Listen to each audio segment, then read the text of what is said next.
देखिए, पीटीआई को छोड़ के परवेज खटक साहब का तो सियासी मैं समझता हूँ, जो मेरी मैं नॉलेज ऑफ जफर से बात करूंगा तो मुस्तकबिल झगड़ा दिखाई देता है फ्यूचर में, इसी हवाले से कि अभी तो इलेक्शन को टाइम है, नवंबर आने में तय होना है कि यार सदर किसने बनना है, वजीर आजम किसने बनना है, कि कौन पंजाब किसको देना है, केपी के किसको देना है। तो अच्छा सवाल है, और मैं ये समझता हूँ कि हुकूमत तो शायद ना उनकी बने, लेकिन सीटें अच्छी निकालेंगे।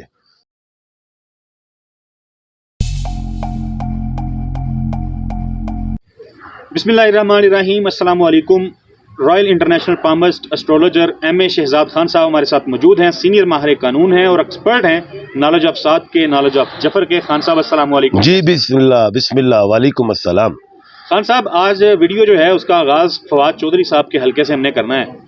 फवाद चौधरी का हलका पीटीआई का गढ़, अरबों रुपए के तरक्याती प्रोजेक्ट्स आए, बहुत काम हुआ उस हलके में जो पहले नहीं हुआ था। सारा काम कह लें कि पंजाब गवर्नमेंट में ने करवाया, वफाकी हुकूमत ने भी वहाँ पे प्रोजेक्ट्स किए। फवाद चौधरी साहब पीटीआई छोड़ गए, तो अब फवाद चौधरी का मुस्तकबिल आप क्या देख रहे हैं आने वाले दिनों में? देखिए, बात यह है कि फवाद चौधरी साहब तो कोई ये नहीं कह सकते कि वन मैन शो है। जो काम भी अगर किए हैं जेल में किसी जगह पे भी, तो जाहिर है गवर्नमेंट ने किए हैं, या इमरान साहब के ऑर्डर के हवाले से, तो नाम तो वो पीटीआई का जो है वो मशहूर हुआ। तो अब फवाद चौधरी साहब का मुस्तकबिल यही कि जैसे वो गए हैं चले गए, और मैं तो इसमें यही कहूँगा कि मोरूसी सियासत वाले लोग ज़्यादा इधर से उधर चले गए, तो खैर वो अलग चीज़ है। तो यही तो मैं बात करता हूँ कि अब अक्सर आइंदा आने वाले टाइम में अगर आप देखेंगे तो नौजवान भी ज़्यादा शामिल होंगे, और मोरूसी सियासत वाले लोग मुझे ज़्यादातर हारते हुए भी दिखाई दे रहे हैं, और कुछ लोग ऐसे भी कि घर बैठ जाएंगे, शायद इलेक्शन ना भी लड़े। तो हो सकता है कि फवाद चौधरी साहब इलेक्शन ना भी लड़े, अगर वो लड़ने चाहेंगे भी तो उनको वो बेनिफिट्स नहीं मिलेंगे जो पहले उन्होंने सीटें जीती थी। इस तरह मुझे नहीं लगता कि वो कामयाब हो पाए। खान साहब, खैबर पख्तूनख्वा में पीटीआई के कप्तान थे परवेज खटक साहब। परवेज खटक साहब की दूरियां हो गई, पार्टी व्हाट्सएप ग्रुप से निकाल दिया, शोकाज नोटिस जारी कर दिया। उन्होंने कहा जी मैं क्यों जवाब दूं, बल्कि फिर उनका स्टेटमेंट चला कि वो कहते हैं 9 मई के जिम्मेदार इमरान खान है। परवेज खटक जो हैं वो अब उनका पत्ता कट गया है, वो पीटीआई में अब दोबारा नहीं आएंगे, एक तो ये बताएं, और साथ उनका मुस्तकबिल क्या है? देखिए, पीटीआई को छोड़ के परवेज खटक साहब का तो सियासी मैं समझता हूँ, जो मेरी मैं नॉलेज ऑफ जफर से बात करूँगा तो मुस्तकबिल अच्छा दिखाई नहीं देता है।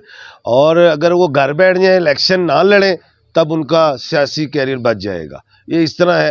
हाँ, परवेज खटक साहब अगर पीटीआई को छोड़ के दूसरी जमात में चले जाते हैं तो परवेज खटक साहब के जाने से उस पार्टी को वो फायदा नहीं पहुंचेगा। यानी कोई फायदा नहीं, अपनी पार्टी बनाने का भी उनको कोई फायदा मौजूदा कोई फायदा दिखाई नहीं देता, क्योंकि वो बड़े स्ट्रॉन्ग रहे। लेकिन बात है पीटीआई के जो बानी है वो तो इमरान खान साहब है, वन मैन शो है, तो उनको वोट पड़ेगा। वो चाहे किसी को भी खड़ा कर दे, चाहे खुद माइनस भी हो जाए, तब भी पीटीआई को वोट पड़ेगा। खान साहब, फजलुर रहमान साहब बड़े जीरक सियासतदान हैं। लोग उनके बारे में इल्ज़ाम ये लगाते हैं कि भाई ये तो एक दो मिनिस्ट्रियों की मार होते हैं, इनको साथ मिलाना हो एक दो मिनिस्ट्रियां दो तो बस ये साथ मिल जाते हैं। अब फजलुर रहमान दावा करते हैं कि बलूचिस्तान और खैबर पख्तूनख्वा में उनकी हुकूमत बनेगी, उनकी जमात की हुकूमत बनेगी। वाकई इतने तगड़े हैं वो? अच्छा सवाल है, और मैं ये समझता हूँ कि हुकूमत तो शायद ना उनकी बने, लेकिन सीटें अच्छी निकालेंगे दोनों तरफ से, और मिनिस्ट्रियां मिल जाएंगी फिर।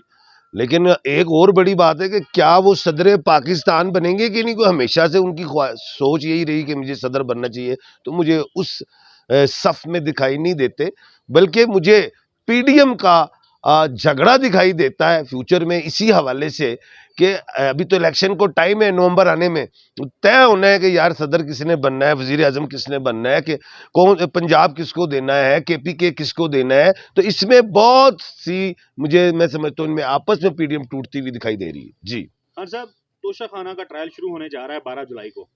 इमरान खान तोशा खाना केस में ना अहल हो जाएंगे, कहानी खत्म हो जाएगी?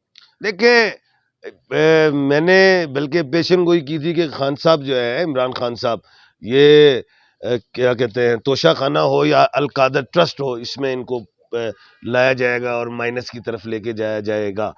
वो पूरा माइंड बना है। अच्छा, बात यह है कि गलती आज इनसे जो हुई है, انہیں چاہیے تھا تحریک انصاف کے وکلا کو وہ سپریم کورٹ میں پہلے چلے جاتے، اسٹے لے لیتے اس بات پہ، لیکن اب خان کو حاضر ہونا ہی پڑے گا. اب کبھی وہ حاضر ہوں کبھی نہ ہو، اس کو لمبا کیا جا سکتا ہے. ابھی فوری اس مہینے تک کوئی ایسی نیگیٹو چیز نظر نہیں آ رہی. خان صاحب، اعلیٰ عدلیہ سے ریلیف کی بات آپ ماضی میں کرتے رہے ہیں، اس کیس کے حوالے سے بھی اور قادر ٹرسٹ کے حوالے سے بھی. ان دونوں کیسز میں خطرناک کیس کون سا ہے؟ دونوں میں مجھے کچھ نہیں نظر آ رہا. اب اعلیٰ میں تو چل رہا ہے اگست سپریم کورٹ اور ایپیکس سپریم کورٹ سے خان کو کلیئر ہو جائیں گے، وہاں سے خان کلیئر ہو صاحب جو ہیں جائیں وہ گے، کلیئر کلیئر ہو ہو جائیں جائیں گے. کچھ گے. ہے کچھ نہیں ان کیسوں میں، نکل کچھ نہیں رہا. جی خان صاحب، مسلم لیگ نون کے قائد نواز شریف کی واپسی ظاہر ہے آپ نے پیشن گوئی کر رکھی ہے کہ 14 اگست کو ہو جانی ہے. کیا اگلے چوتھی دفعہ وزیر اعظم بنیں گے نواز شریف یا کوئی اور کینڈیڈیٹ ہوگا ان کی جماعت سے؟ دیکھیں بات یہ ہے کہ یہ بھی ایک بہت بڑی لڑائی ہے. ابھی تو نواز شریف صاحب آئیں گے، اگست میں آ جائیں یا سپٹمبر میں وہ آ ہی جائیں گے، اور اس کے بعد پھر انہیں عدالتوں کا سامنا کرنا پڑے گا، کیونکہ میکسیمم سزا 10 سال بھی اور جرمانے بھی ہیں، لاکھوں کروڑوں اربوں ایسی باتیں بھی ہیں. پہلے تو ادھر سے وہ کلیئر ہوں گے تو اس کے بعد پھر وہ الیکشن میں آئیں گے، وہ ایک ٹائم لگتا ہے. اب اس ٹائمنگ میں یہ دیکھنا ہے کہ جو میں ایک پیشن کوئی بار بار کرتا ہوں کہ الیکشن نومبر میں ہے. لوگ کہتے ہیں نومبر میں خان صاحب آپ کیوں چلے جاتے ہیں؟ میں نے کہا بس وہ اسمبلی ایک دن پہلے ٹوٹے گی، کیونکہ 90 دن مل جائیں گے. اب ان 90 دن کو چارج لینے کے لیے اس کا بینیفٹ جو بڑا ہے وہ نواز شریف صاحب کو، نون لیگ کو ملے گا. اور دوسری بات، خان کو مائنس کرنے کی پوری میں ہی سمجھتا ہوں پوری ایک ذہن بنا ہوا ہے کہ اس کو کرنا ہے، تو کسی میں بھی وہ لے جائیں گے، چاہے وہ القادر ہو تو چاہے وہ توشا. قانونی والے سے دکھائی کچھ نہیں دیتا، لیکن مائنڈ بن چکا ہے خان کو مائنس کرنے کا. خان صاحب، نون لیگ کی اگر بات کی جائے تو کہا جاتا تھا کہ نون سے شین نکلے گی، کبھی کیا نکالا جاتا ہے کبھی کچھ نکالا جاتا ہے. تو یہ جو بچوں کی خاص طور پہ لڑائی ہے، نواز شریف چاہتے ہیں مریم نواز آگے آئیں، شہباز شریف چاہتے ہیں سلمان شہباز یا حمزہ شہباز آگے آئیں. تو یہ بچوں کے اگر معاملے میں دیکھا جائے، تقابلی جائزہ ان کا لیا جائے تو کون آپ کو سیاست میں آگے جاتا نظر آ رہا ہے؟ دیکھیں نون سے شین تو نکل گئی، وزیر اعظم بن گئے جناب شہباز شریف صاحب. تو اب آگے میرا خیال سے ان کی اتنی بڑی لڑائی نہیں ہوگی، کیونکہ خود وزیر اعظم بن گئے شہباز شریف صاحب، تاریخ میں نام لکھا جا چکا ہے. تو اب باری آ گئی تو پھر وہ نواز شریف صاحب کی آئے گی باری. وہ چاہیں گے کہ جی میری بیٹی ہیں، تو میں نے یہی کہا ہے کہ مضبوط امیدوار ہوں گی جناب محترمہ مریم نواز صاحبہ پنجاب کے وزیر اعلیٰ شپ کے لیے. جی حمزہ شہباز کا مستقبل کیا ہے؟ وہ آئیں گے، الیکشن لڑیں گے، لیکن وزیر اعلیٰ تو میں ابھی نہیں کہہ رہا کہ وہ لیکن یہ ہے کہ وہ آئیں گے، بالکل آئیں گے، الیکشن لڑیں گے. خان صاحب، آخر پہ بتا دیجیے گا کہ پاکستان کی کرکٹ ٹیم جو ہے اس نے ورلڈ کپ کے لیے بھارت جانا ہے، تو اس حوالے سے فیصلہ جو ہے چند دن کے اندر ہو جانا ہے کہ پاکستان کی ٹیم بھارت بھیجی جائے گی یا نہیں. آپ کیا دیکھ رہے ہیں؟ ابھی تو ہلکا پھلکا ہم منفی سا جواب رکھیں گے، لیکن مثبت جواب چلا جائے گا. یعنی پاکستان کی ٹیم جو ہے وہ جا سکتی ہے، بھارت جائے گی. جا سکتی ہے. خان صاحب، ہم مری میں ہیں، آپ مری میں ہیں، بڑا زبردست موسم ہے یہاں کا، تو اپنے ناظرین کے لیے آپ کا آج پیغام کیا ہے؟ دیکھیں مری بڑا خوبصورت. میں اس وقت اپنے گھر کے باہر بیٹھا ہوں، آفس میرا مال روڈ پہ ہے. میں یہی کہوں گا کہ میں شام 5 سے 12 بجے 2 بجے تک ہوتا ہوں. بالکل یہاں پہ آئیں، ملاقات کریں. حکومت کے لیے میں ایک پیغام ضرور دوں گا کہ مری میں یہاں پہ کوئی انڈسٹری نہیں ہے، کوئی کارخانے نہیں چلتے ہیں. ادھر جو نوجوان ہیں وہ بیچارے ایجنٹ ہیں. ادھر یونیورسٹیز، کالجز ان کو دینے چاہیے، اچھی تعلیم ہو، ان کو انڈسٹریاں لگا کے دی جائیں. دیکھیں میں بیٹھا ہوں ادھر تو میرے ادھر آڑو کے درخت لگے ہیں، قربانیوں کے لگے ہوئے ہیں.